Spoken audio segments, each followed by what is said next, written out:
दोस्तों, आज हम जानेंगे आयुर्वेद के अनुसार जीवन जीने का जो सही तरीका है। वो आयुर्वेद हमें क्या बताता है दोस्तों, जीवन कैसे जीना चाहिए। हालांकि हमारे जीवन में बहुत सारी तकलीफ़ें हैं, बहुत सारे मतलब दुख हैं, बहुत ज़्यादा दिमागी प्रॉब्लम्स हैं, मानसिक समस्याएं हैं, कई सारी चीज़ें ऐसी भी हैं जो हमारे पास खुद तो नहीं है पर बाहर से आ जाती हैं।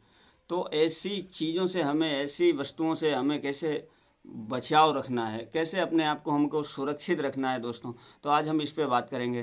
तो दोस्तों, हम जानते हैं कि पहले आयुर्वेद को समझ लेते हैं। आयुर्वेद वास्तव में क्या है दोस्तों, आप इस वीडियो पे लास्ट तक बने रहिएगा, तब आपको सही सही दोस्तों जानकारी मिल पाएगी। देखिए, होता क्या है, आप लोग वीडियो को स्किप कर देते हैं तो कई सारी चीज़ों से आप वंचित रह जाते हैं, वो आपको मिल नहीं पाती हैं और पूरी पूरी बात जो है सही तरीके से समझ में नहीं आती है।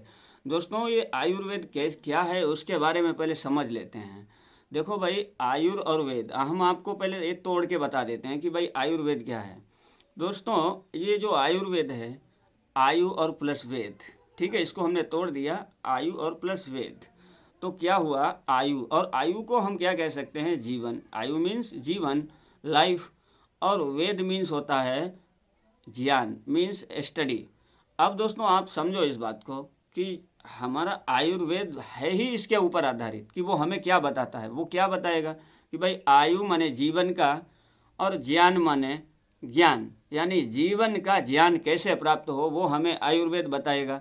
अब आयुर्वेद हमको ये बताता है कि आपको अपने आप को कैसे सुरक्षित रखते हुए जीवन व्यतीत करना है दोस्तों।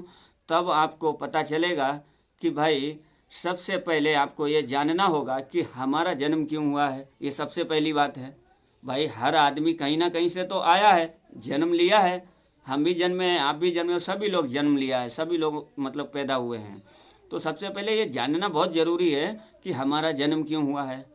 ठीक है, अब हमारा जन्म क्यों हुआ है ये जानोगे तो वो कौन बताएगा, वो आपको आयुर्वेद। और जन्म कैसे हुआ है दोस्तों, ठीक है, ये जो शरीर है, क्योंकि आत्मा का तो जन्म होता नहीं है दोस्तों, ये तो निश्चित बात है। आयुर्वेद कहता है कि आत्मा का कभी भी जन्म नहीं होता है। आत्मा नित्य पदार्थ है, वो कभी भी वो फिक्स रहती है, उसमें कभी भी किसी तरीके की दोस्तों वेरिएबिलिटी नहीं आती है, वो वेरिएबल नहीं होता है। वो अपने जो उसकी शुद्धता है, जो उसकी ओरिजिनल फॉर्म है, उसमें कभी भी कोई भी चेंजेस दोस्तों नहीं आता है।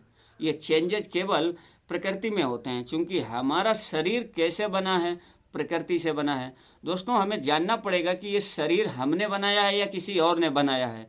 क्योंकि अगर हम बनाते तो आज हमारा शरीर खराब हो गया तो हम दूसरा नहीं बना लेते, बीमार रहते हैं, कभी ये कभी वो, दुनिया भर की हमें प्रॉब्लम्स रहती है ना दोस्तों। तो हम कहेंगे भाई ये शरीर में मज़ा नहीं आ रहा है, एक काम करते हैं, अपने लिए एक दूसरा शरीर बना लेते हैं।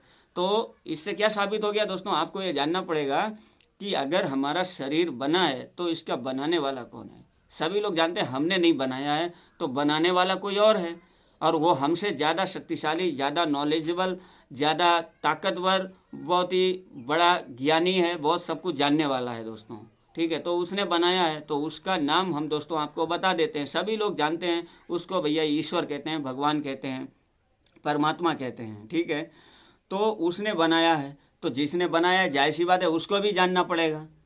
ये आयुर्वेद के सिद्धांत बता रहा हूँ मैं आपको, और मैं इनको क्या है, थोड़ा वहाँ जो भाषा है आयुर्वेदिक ग्रंथों में वो थोड़ी कठिन है दोस्तों, वो बहुत ही ज़्यादा कॉम्प्लिकेटेड है, बड़ी क्लिष्ट है। तो उसको मैं थोड़ा ईजिली, मतलब थोड़ा इजी फॉर्म में कन्वर्ट करने की कोशिश कर रहा हूँ। तो ये भी जानना पड़ेगा कि भाई ये किसने बनाया, तो परमात्मा ने। अब जिसने बनाया है उसका अगर कोई भी वस्तु, किसी की भी वस्तु आप यूज करते हो, इस्तेमाल करते हो, तो जाहिर सी बात है उसके गुणगान करने भी जरूरी हैं। ठीक है, अब जान लिया आपने कि भाई ये शरीर हमारा परमात्मा ने बनाया है, हमसे जो शक्तिशाली आत्म तत्व है उसने बनाया है, तो उसके गुणगान, अब वो गुणगान किसके करेंगे भाई, फिर ये जानना पड़ेगा कि जिसने बनाया है वो जो परमात्मा है वो है कैसा। तो आपको जानना पड़ेगा दोस्तों कि वो सर्वशक्तिमान है, सर्वज्ञ है, सर्वव्यापक है, ठीक है, न्यायकारी है।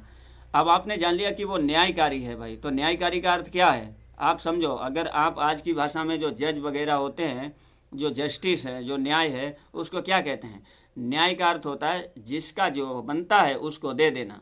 मीन्स जिसका जो बनता है उसको दे देने का अर्थ हो गया कि जिसका जिस चीज़ पे हक है भैया उसको उसका वो हक दे दो, सीधी सी बात है, इसी को न्याय कहते हैं। और इसके अगर अपोजिट यानी विरुद्ध कार्य करो तो वो अन्याय है। तो ईश्वर कैसा है? न्यायकारी है, मैंने आपको सब बता ही रखा है। सर्वशक्तिमान है, सर्वज्ञ है। सर्वज्ञ का मतलब ये होता है कि वो सब कुछ जानने वाला और सर्वव्यापक है। भाई सर्वव्यापक होगा, शक्ति इतना सर्वशक्तिमान होगा तभी ये सब कुछ बनाएगा। इतनी क्रियाएं होती है हमारी बॉडी में, जो मेटाबॉलिज्म हो रहे हैं, जितनी सारी एक्टिविटीज़ हो रही हैं, क्या क्या नहीं हो रहा है, मैं आपको विस्तार से सब कुछ नहीं बता सकता। तो मेरा पॉइंट ही नहीं है बताने का अभी आपको इतना सारा। जो मैं टॉपिक लेके बैठा हूँ कि हमको हमारा जीवन कैसे सुरक्षित बनाना है, कैसे स्वच्छ पवित्र बनाना है, कैसे अपने आप को निरोग रखना है, मैं वही चीज़ बात करूँगा। तो मैंने आपको बताया कि ये जो शरीर है ये किसी ने बनाया है, उसका नाम भैया परमात्मा, ईश्वर, भगवान उसको कहते हैं, ठीक है। तो वो अब किसी ने बनाया है तो उसका नाम ये है, तो उसका नाम ये है तो वो कैसा है? कोई पदार्थ होता है, उसकी सत्ता है। अगर कि देखो इस यूनिवर्स में भैया जिसकी भी सत्ता है, आप पहले ये जान लो, तो उसके कुछ तो प्रॉपर्टी भी होंगी, मीन्स उसके कुछ गुण, कुछ कैरेक्टर्स वगैरह होंगे ना उसके, तो उसको भी जानना पड़ेगा ना। उसको जान लिया तो भाई सीधी सी बात है कि वो ऐसा, तो वो न्यायकारी है, वो सर्वशक्तिमान है, वो कर्म फलदाता है। तो जाहिर सी बात है हम कोई भी कार्य बुरा ना करें। हमारे जीवन को सुरक्षित रखने के लिए, स्वच्छ रखने के लिए, पवित्र रखने के लिए, माने हमको कोई तरीके का भाई दुख ना हो। और दुख कोई नहीं चाहता। संसार में अनंत आत्माएं हैं, और किसी भी आत्मा से आप पूछो, चाहे वो जीव जंतु हो, पशु पक्षी आदि हो, या मनुष्य हो, ठीक है, मनुष्य इनमें सर्वश्रेष्ठ योनि है। अब मनुष्य से पूछो दुख चाहते हो, तो बोलेगा नहीं भैया दुख नहीं चाहता हूँ। अब आप पशु पक्षी देख लो, अगर डंडा लेके कुत्ते को मारने दौड़ो तो कैसा भागता है, वो जानता है यहाँ दुख होने वाला है, मीन्स डंडा पड़ने वाला, चोट लगेगी, उसमें दर्द होगा, कराएगा, तो वो भागेगा। सब जीव जंतु यानी संसार की जितनी भी आत्माएं हैं, कोई भी दुख नहीं चाहता। अब जब कोई दुख नहीं चाहता, अब मैंने क्या बताया, जिसने ये सब कुछ बनाया है वो न्यायकारी है। और न्याय का अर्थ भी मैंने आपको बताया, न्याय का अर्थ होता है जिसका जो बनता है उसका दे दो, ठीक है। यानी आपने अच्छे कर्म नहीं किए तो वो आपको क्या देगा भाई? देखो, शुभ कर्मों का फल शुभ यानी सुख रूप में मिलता है, और अशुभ यानी कि पाप कर्मों का फल दुख रूप में मिलता है। और दुख कोई चाहता नहीं है, दुख कोई नहीं चाहता है। संसार की किसी भी आत्मा से पूछो दुख चाहिए? नहीं भाई, दुख तो नहीं चाहिए, सुख चाहिए, ठीक है। अब दुख कोई चाहता नहीं है तो वो कैसे गलत काम करे? वो न्यायकारी है, ईश्वर सर्वशक्तिमान है, उसका कुछ तुम बिगाड़ भी नहीं सकते हो। जैसे मेरा तो आप बिगाड़ सकते हो जबरदस्ती करके, आप ताकतवर हो, आपने मुझे दबा लिया। अब वो तो सर्वशक्तिमान है, सर्वव्यापक है। अब जो सर्वव्यापक है उससे बाहर कोई चीज़ नहीं, ठीक है। तो फिर क्या होगा, आपको उसके अनुसार अपने आप को बनाना पड़ेगा। मीन्स ईश्वर जैसा है वैसा काम करना पड़ेगा, तभी आपके जीवन में, हमारे जीवन में सुख आएगा दोस्तों। कोई रोग नहीं आएगा, कोई तरीके का गलत आहार नहीं ग्रहण करोगे, गलत चीज़ नहीं खाओगे तो क्या होगा? दुख नहीं आएगा भाई, सीधी सी बात है। दुख कोई चाहता नहीं है, सभी सुख चाहते हैं। तो सुख चाहते हो तो कार्य भी कैसे करने पड़ेंगे? सुख वाले कार्य करने पड़ेंगे, क्योंकि दुख वाले कार्य करोगे तो दुख ही मिलेगा ना भाई, सुख तो मिलने वाला नहीं है। अब सुख वाले कार्य करोगे तो सुख मिलेगा, ठीक है। सुख सभी चाहते हैं, तो बदल दो अपने आप को। आयुर्वेद कहता है अपने नियमों को चेंज कर दो। आपको जो ईश्वर ने जो नियम, क्योंकि सारा ज्ञान वेद से आया और वेद ईश्वरीय ग्रंथ हैं, वेद का कोई भी बनाने वाला नहीं है। वेद स्वतः प्रमाण हैं, स्पॉन्टेनियस हैं, उनका कोई करता धरता नहीं, उनका केवल एक ईश्वर है। उस मनुष्य ने या किसी भी पृथ्वीवासी ने या किसी अन्य ग्रह पे भी कोई जीवन हो तो ऐसा कोई नहीं है जिसने वेद को बनाया हो। वेद स्वतः प्रमाण है, वेद ईश्वरीय ज्ञान है। अब जो ईश्वरीय ज्ञान है, तो ईश्वर इतना बड़ा ज्ञानी है तो उसका ज्ञान भी शुद्ध पवित्र ही होगा, उसमें कुछ गलत नहीं होगा, जाहिर सी बात है। तो मैंने आपको बताया आयुर्वेद के अनुसार हमको क्या करना चाहिए, लाइफ का स्टडी करना चाहिए। माने जो शरीर है वो आयुर्वेद बताएगा कि शरीर में क्या क्या है, मतलब लीवर है, किडनीज हैं, स्टमक है, इंटेस्टाइन है, मतलब छोटी आंत है, बड़ी आंत है, बहुत सारे आर्गन्स हैं हमारी बॉडी में। तो जाहिर सी बात ये पढ़ लिया। अब ऑर्गन्स को कैसे सही रखना है तो उसके लिए हमें क्या खाना चाहिए वो आयुर्वेद बताएगा दोस्तों। देखिए, ये आज मैं आपको दवाई के ऊपर मैंने कोई भी वीडियो आज तक बनाया है उसमें मोटिवेट नहीं किया आप लोगों को कभी भी। इसके लिए मैं आज ऐसा वीडियो बनाया हूँ जिसमें मैं आप लोगों को मोटिवेट कर रहा हूँ कि आपको कैसे पता चले तो आपका जो शरीर है उसका विज्ञान क्या है, उसका क्या तत्व विज्ञान है, उसको कैसे जाने, उसका क्या क्या मतलब उसको क्या खाने से क्या नुकसान होगा, क्या फ़ायदा होगा, ठीक है, क्या करने से उसको नुकसान होगा। भाई सीधी सी बात है, जैसे खाने से शरीर को नुकसान होता है, भोजन ग्रहण करते हो, गलत आहार खाओगे तो शरीर को नुकसान करता है, लीवर किडनी इत्यादि को। तो ये जो गलत कार्य हैं दोस्तों, ये भी शरीर को नुकसान करते हैं। ये हमारे फिजिकल बॉडी को और स्पिरिचुअल बॉडी जो है हमारी, स्पिरिचुअल बॉडी का अर्थ है आपका मन, बुद्धि, चित्त, अहंकार आदि, ठीक है, आपकी ज्ञान इंद्रियां, इनसे आप गलत चीज़ों को देखोगे, सुनोगे तो उनका असर हमारे शरीर पे पड़ता है। दोस्तों आप पहले बात को समझो, क्योंकि हमारा शरीर का जो ब्लड वेस्कुलर सिस्टम है, जो हमारा खून का सर्कुलेशन, ब्लड का सर्कुलेशन हो रहा है पूरी ऑल बॉडी में, तो उसका कनेक्शन कहाँ पे है? नर्वस सिस्टम से है। नर्वस सिस्टम किससे कनेक्ट है? माइंड यानी ब्रेन से कनेक्ट है। माइंड मीन्स मन। अब मन पे कोई चीज़ तुम्हारे पड़ी, मान लीजिए कि आपने किसी भी वस्तु को ग्रहण किया आंख के माध्यम से, वो चित्र बना आपके मन पे, तो मन के ऊपर जैसे ही कोई चित्र बनता है तो होता क्या है, उसका सीधा प्रभाव हार्ट के ऊपर पड़ता है, मीन्स हृदय पे पड़ता है। क्योंकि हार्ट क्या करता है दोस्तों, वो ब्लड को पंप करने का काम करता है।